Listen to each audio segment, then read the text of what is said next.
જય Ganesh, happy morning. હું Shaunkesh Pathak, professional tarot card reader અને ન્યુમરોલોજીસ્ટ છું.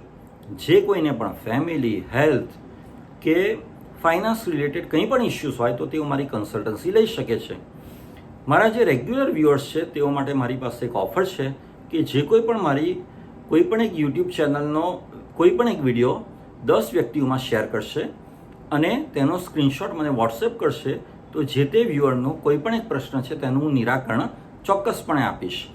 આજે હું વાત કરીશ ટેરો કાર્ડ બાબતે. સ્ક્રીન ઉપર આપને આ જે ટેરો કાર્ડ દેખાઈ રહ્યું છે તેનું નામ છે ઇનોસન્સ. હવે આમાં તમને દેખાઈ રહ્યું છે કે એક વૃદ્ધ વ્યક્તિ છે.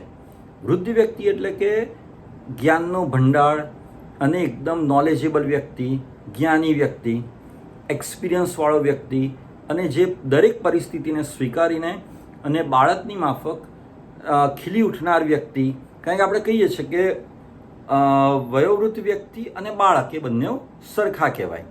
અચ્છા, આપણે ગુલાબી કલરનું ફૂલ દેખાય છે તે શું બતાવી રહ્યું છે? જો ઉપરના ભાગમાં તમે જોશો કાર્ડમાં તો ગુલાબી ફૂલો દેખાઈ રહ્યા છે. એટલે કે કોઈ પણ પરિસ્થિતિને લેટ ગો કરતા શીખો, રિલેક્સ થતા શીખો અને સમયને સારી રીતે એન્જોય કરતા શીખો. બરાબર?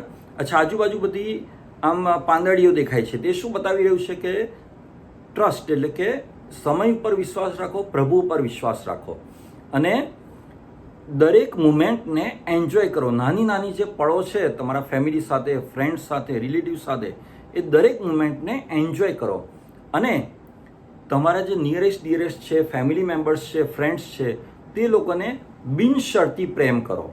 જેમ પ્રકૃતિ આપણને પ્રેમ કરી રહી છે અને પ્રકૃતિ નિસ્વાર્થપણે આપણને બધું આપી રહી છે તે પ્રમાણે તમે પણ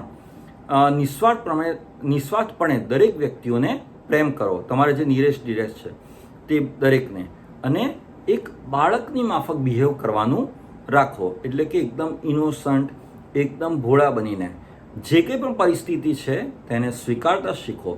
નહીં કે તેની અગેન્સ્ટમાં જઈ અથવા તો તેને મનમાં વિચાર્યા કરી અને તેના માટે દુઃખી થઈને રહેવાની જરૂર છે. એ બિલકુલ જરૂર નથી. દરેક પરિસ્થિતિમાંથી આનંદ મેળવવા પ્રયત્ન કરો તો બધું સૌ સારામાંના થશે.